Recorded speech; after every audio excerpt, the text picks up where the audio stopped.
SEC insider Russ Mitchell. Hey there, Russ.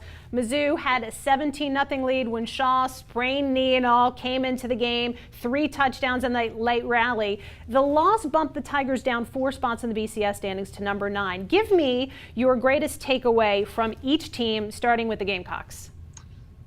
Well, I mean, it's good to have Connor Shaw back in the game, isn't it? I mean, Connor basically came in at a point where, and he's injured, he is injured, came in and did an excellent job marshaling that team, and not only offensively, but defensively.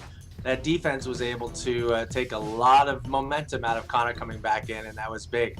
For Missouri, you know, I have a note for 4th-year defensive coordinator Dave Steckel. Dave, it's called the screen pass.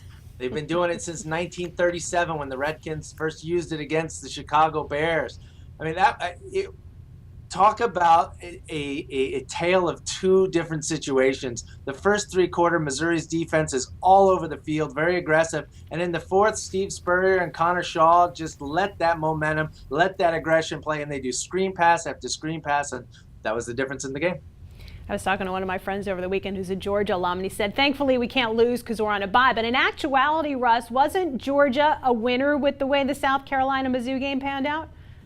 Well, it is. They're back in the hunt now. What they need to have happen, I mean, you're talking about a lot of things to roll out, but now that Missouri has lost, if they lose 2 more times and get to 3, and that's possible, they have to go on the road to Ole Miss, and they have A&M at home. Then if Georgia can take care of business, they have 2 losses. South Carolina has 2 losses. The head-to-head game would be the difference, and Georgia won that at the beginning of the season. Let's head over to the SEC West for a second. LSU Furman probably wasn't appointment viewing for most of the country, but LSU was only up by 4 points at the half. Now, that wouldn't concern a lot of people because it's easy enough to say the upper echelon teams play down to the competition, but you seem to feel differently?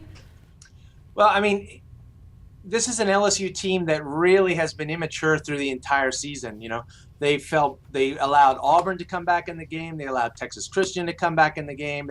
In all of the games that they've played, they have not had a complete game. And here you have another example, an opponent in Furman that LSU the spread in that game was 50 points, was 47 points. And yet at halftime, LSU is winning at home only 20-16. So, you know, I'm beginning to wonder exactly what's going to happen when the Tigers roll on down in 2 weeks to Tuscaloosa. I think that has the potential, particularly for a road game. This is an LSU team that's struggled on the road so far this year.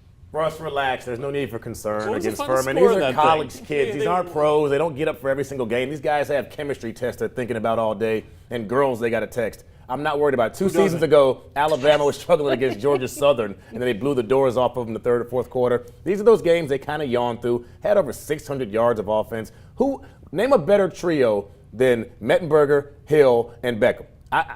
There's not one in college football. Those 3 right there it's are not the 3 of the offense better. That I'm worried about. But this is the team I would not worry about it. Furman's a team, they say we can yawn and score 50. They yawned, nowhere through the game. They blew them out when they had to. It's hard to get these kids up for games like this. I know we as fans, we watch it, we want them to be up, but it's very hard to step out there when you know you're 5 touchdowns better and really play your butt off. But isn't there something to be said, and let's take the Auburn game, for example, where LSU was dominating and then Auburn came back in the second half, and it's the seeming inability, Russ, for LSU to close out games.